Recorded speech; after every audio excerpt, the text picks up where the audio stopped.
தாய் தமிழ் உறவுகளுக்கு வணக்கம். திமுகவில் தெலுங்கு நடிகர் பதவியேற்றார் என்ற தலைப்பில் இந்த காணொளியை நாம் காண்கிறோம். திமுகவில் தெலுங்கு நடிகர் பதவியேற்றார். திமுக என்றாலே அது ஒரு தெலுங்கர்கள் கூடாரம்தான்.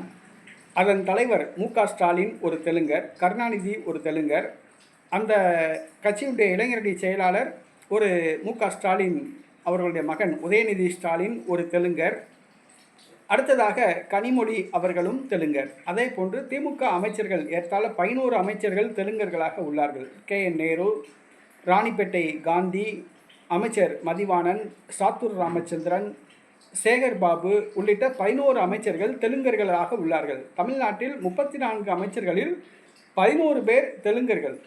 இது ரொம்ப வேதனையான விஷயம். தமிழ்நாட்டில் என்ன 30% தெலுங்கு மக்கள் தொகை, 5% மக்கள் தொகை கூட தெலுங்கர்கள் கிடையாது. ஆனால் தெலுங்கர்கள் ஏற்றால 30% அரசு பதவிகளை அமைச்சர்கள் பதவிகளை கைப்பற்றியிருக்காங்க. திமுகவில் மாவட்ட செயலாளர்கள் பார்த்திங்கன்னா 100க்கு 50% பேர் தெலுங்கர்கள் தான் நியமிச்சிருக்காங்க. ரெட்டியார், நாயுடு, மாதாரி இந்த சமூகத்தை சார்ந்தவங்களை தான் நியமிச்சிருக்காங்க. இப்போ அதே மாதிரி நேற்றைய தினம் திமுகவின் ஒரு முக்கிய பதவிக்கு தெலுங்கு நடிகர் ஒருவர் நியமிக்கப்பட்டுள்ளார். திமுக கலை இலக்கிய பகுத்தறிவு பாசறை துணைத் தலைவராக திரைப்பட நடிகர் போஸ் வெங்கட் நியமிக்கப்பட்டுள்ளார். போஸ் வெங்கட் தமிழர் கிடையாது, இவர் தெலுங்கர். ஏற்கனவே அவர் சமூக வலைதளங்களில் தான் தமிழர் கிடையாது என்றும் தன்னுடைய தாய்மொழி தெலுங்கு என்றும் அவர் குறிப்பிட்டுள்ளார்.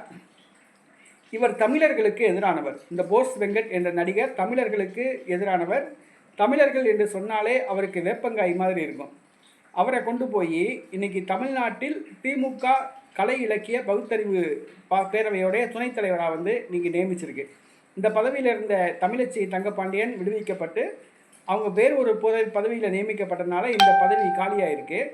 இந்த காலியான இந்த பதவியை தமிழருக்கு கொடுக்காம ஒரு தெலுங்கு நடிகருக்கு திமுக கொடுத்துருக்கு. திமுக தமிழர்களுக்கு எதிரான கட்சி என்பதை தமிழ் மக்கள் புரிந்து கொள்ள வேண்டும். குறிப்பாக திமுகவில் இருக்கிற தமிழர்கள் புரிந்து கொள்ளணும். குறிப்பாக திமுகவுக்கு ஓட்டு போடுற தமிழர்கள் புரிந்து கொள்ளணும். ஏன்னா தமிழர்களாகிய நாம் ஓட்டு போட்டு தான் இன்றைக்கி ஆட்சிக்கு வந்திருக்கு திமுக.